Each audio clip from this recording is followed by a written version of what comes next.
সেই ঘরের দেওয়ালে লেখা, আমাকে বাড়ি থেকে তুলে বন্দি করা হয়েছে। কেউ লিখেছে ফোন নাম্বার, তার সঙ্গে অনুরোধ, পারলে আমার পরিবারকে বলবেন আমার খোঁজ করতে। আমি বেঁচে আছি। আমাকে সরকার বন্দি করে রেখেছে ছোট্ট একটি খাঁচার মতো ঘর, উঁচু ছাদ, উপরে একটি এক্সস্ট ফ্যান, একটি লাইট। প্রথমে লোহার একটি দরজা, তারপর কাঠের একটি দরজা। কি দিন কি রাত কিছুই বোঝা যায় না। তার উপর চলে পাশবিক অত্যাচার। এই রহস্যময় ঘরে বহু মানুষের বলি হয়েছে। একবার কোনো লোক হারিয়ে গেলে খুঁজে পাওয়া যেত না। এই ছিল হাসিনার রহস্যময় কালো কুঠুরির মতো গুমখানা বা আয়নাঘর। এই গুমখানা বা আয়নাঘর আসলে কেন এত রহস্যময় বা ভয়ঙ্কর, আর কাদের ধরে এখানে বন্দি করা হতো এই আয়নাঘর? বাংলাদেশের কোথায় অবস্থিত এই আয়নাঘর? এই রহস্যময় সম্পূর্ণ তথ্য থাকছে এই ইনফরমেটিভ একটি ভিডিওর মাধ্যমে।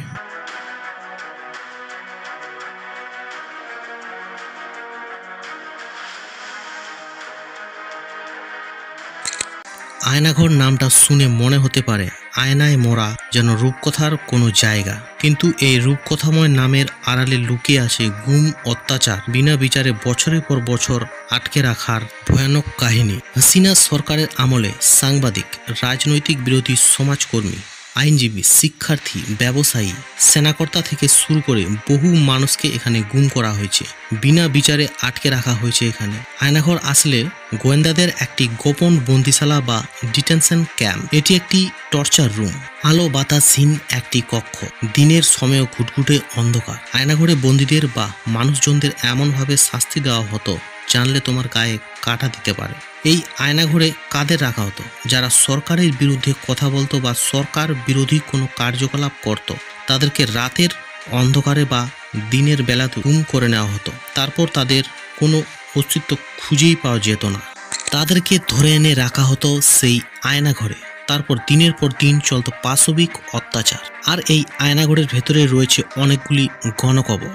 এইসব গণকবরে রয়েছে অনেকগুলি নিরপরাধী ব্যক্তির লাশ। এখানেই শেষ না, অনেকেরই হাত পা কেটে এর ভেতরেই দিয়ে দেওয়া হয় কবর। আবার অনেকেরই চোখ, কিডনি, বিভিন্ন অঙ্গ প্রত্যঙ্গ বিক্রি করে দেওয়া হতো। রিসেন্টলি 2016 সালের ঘটনা, বাংলাদেশের গাজীপুর থেকে শেখ মোহাম্মদ সেলিম নামে এক ব্যক্তিকে গুম করা হয়েছিল। তিনি কাজের সূত্রে মালয়েশিয়া থেকে বাংলাদেশে ফিরেছিলেন বিয়ে করার জন্য, কিন্তু আর বিয়ে করা হয়নি। আচমকা সকালে একটি তার বাড়িতে গাড়ি এসে তাকে তুলে নিয়ে গিয়েছিল 4 থেকে 5 জন সশস্ত্র ব্যক্তি। তার হাত বাঁধা হয়েছিল পিছুমরা হয়ে, আর চোখ কালো কাপড় দিয়ে বেঁধে তার উপর আবার আরও একটা কালো টুপি পরে দেওয়া হয়েছিল। ফলে সেলিমের কোনো ধারণাই ছিল না যে কারা তাকে ধরেছিল, কেন তাকে ধরা হয়েছে বা তাকে কোথায় ধরে নিয়ে যাওয়া হচ্ছে। হাসিনা দ্বিতীয়বার বাংলাদেশের প্রধানমন্ত্রী হয়েছিলেন 2009 সালে। তার শাসনকাল থেকেই এই আয়নাঘরের শুরু। আর এই আয়নাঘরকে দেখাশোনার দায়িত্বে ছিলেন বাংলাদেশের প্রতিরক্ষা বাহিনীর গোয়েন্দা শাখা director general of forces intelligence অর্থাৎ DGFI। এরপর কিছুদিন আগে হাসিনার পতনের পর এই আয়নাঘর নামক গুমখানাটি খুব বেশি আলোচনায় আসে। হাসিনার পার্টি আওয়ামী লীগ এর নেতা কর্মীদের দাবি যে এই আয়নাঘর আসলে একদিনে তৈরি করা হয়নি, এর আগে থেকেই ছিল।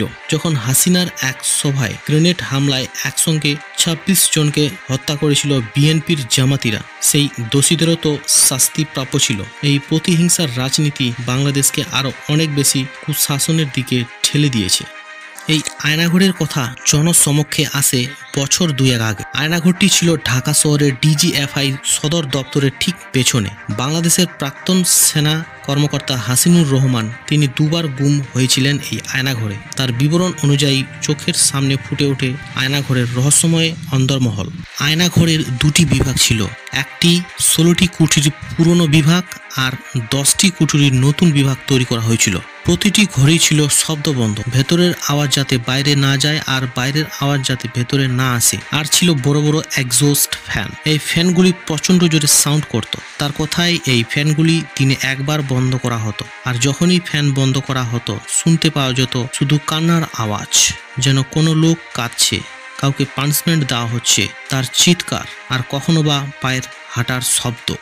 প্রতিটি বিভাগে 2 জন করে মোট 4 জন প্রহরী থাকতেন। তাদের কাজ ছিল বন্দীদের চোখে কাপড় বেঁধে শৌচাগারে নিয়ে যাওয়া এবং সেভাবেই সেখান থেকে নিয়ে আসা, যাতে একই সময়ে এক জায়গায় একাধিক বন্দী এসে পড়লেও কেউ কাউকে চিনতে এবং দেখতে যেন না পায়। বিভিন্ন নিউজ পেপারের মাধ্যমে জানা যায় হাসিনার শাসনকাল 2009 সাল থেকে 2021 সাল পর্যন্ত মোট 605 জনকে গোপনে বন্দী করে রাখা হয়েছিল। 2009 সাল থেকে 2017 সাল পর্যন্ত বাংলাদেশ সরকারের প্রত্যক্ষ বা পরোক্ষ মদতে নিখোঁজ হন 402 জন ব্যক্তি। আর এই তথ্যটি প্রকাশ করে ঢাকাভিত্তিক মানবাধিকারী সংগঠন সংস্থান।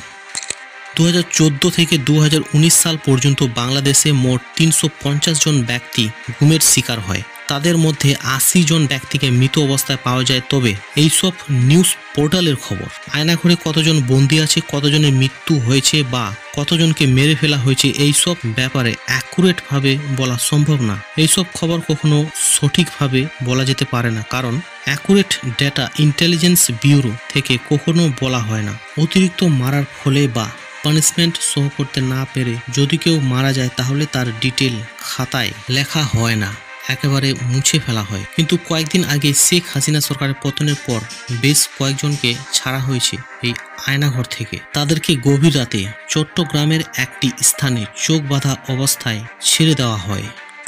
আয়নাঘর থেকে সবাইকে মুক্তি দেওয়ার দাবিতে বর্তমানে বাংলাদেশে মানবাধিকার সংগঠন অধিকার লড়াই চালিয়ে যাচ্ছে। অবিলম্বে দেশের সকল আয়নাঘর ভেঙে গুমের শিকার ব্যক্তিদের ফিরিয়ে আনতে হবে। গুমের শিকার ব্যক্তিদের মুক্ত করা এবং গুম ও বিচার বহির্ভূত হত্যাকাণ্ড সহ সকল মানবাধিকার ব্যক্তিদের বিচারে আনা হবে। বাংলাদেশের বিচার ব্যবস্থা ও নির্বাচন কাঠামো নতুন করে সাজাতে হবে। ঘুষ, অনিয়ম ও দুর্নীতিমুক্ত সমাজ ব্যবস্থা কায়েম করে জনগণের সরকার প্রতিষ্ঠা করতে হবে, দাবি অধিকার মঞ্চের।